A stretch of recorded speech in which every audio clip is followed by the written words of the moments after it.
प्रशासन और जनता के लिए पलायन। जन सुराज के सूत्रधार प्रशांत किशोर ने ऐसा बयान दिया जिसने बिहार की राजनीति में हलचल मचा दी है। निशांत कुमार के राजनीति में आने की चर्चा के बीच पीके ने सीधे तौर पर परिवारवाद पर निशाना साधते हुए सत्ताधारी नेताओं को घेरा है। नमस्कार, एक न्यूज़ 24 देख रहे हैं आप और मैं हूं अक्षत ब्यूटी।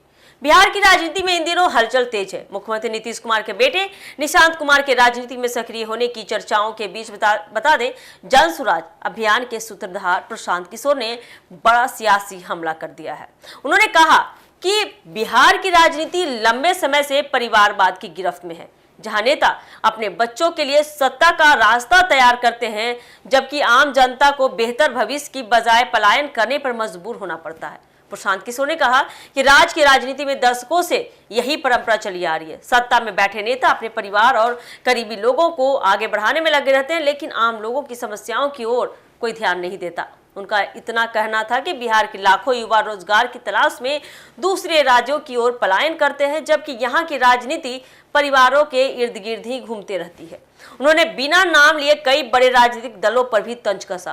पीके ने कहा कि बिहार में अलग अलग दलों के नेता जनता के सामने विकास और बदलाव की बातें करते हैं, लेकिन यही वजह है कि राज्य में आज भी रोजगार, शिक्षा और स्वास्थ्य जैसे मुद्दे पीछे छूट जाते हैं।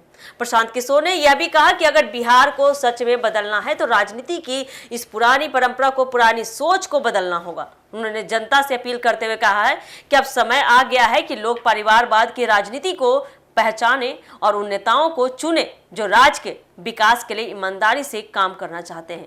पीके के इस बयान के बाद बिहार की सियासत में तो एक अजीबो प्रकार की एक बार फिर से बयानबाजियां तेज होने की संभावनाएं जताई जा रही है। राजनीतिक जानकारों का मानना है कि आने वाले दिनों में इस मुद्दे पर अलग अलग दलों की प्रतिक्रिया भी सामने आ सकती है। फिलहाल प्रशांत किशोर का यह बयान राज्य की राजनीति में नई बहस को जन्म दे चुका है और आने वाले समय में इसका असर सियासी माहौल पर देखने को मिल सकता है।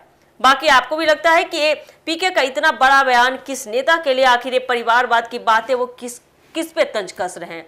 क्या लगता है आपको आप हमें कमेंट सेक्शन में बता सकते हैं और ऐसे ही खबरों के लिए जुड़े रहिए हमारे एक न्यूज़ 24 के साथ। धन्यवाद।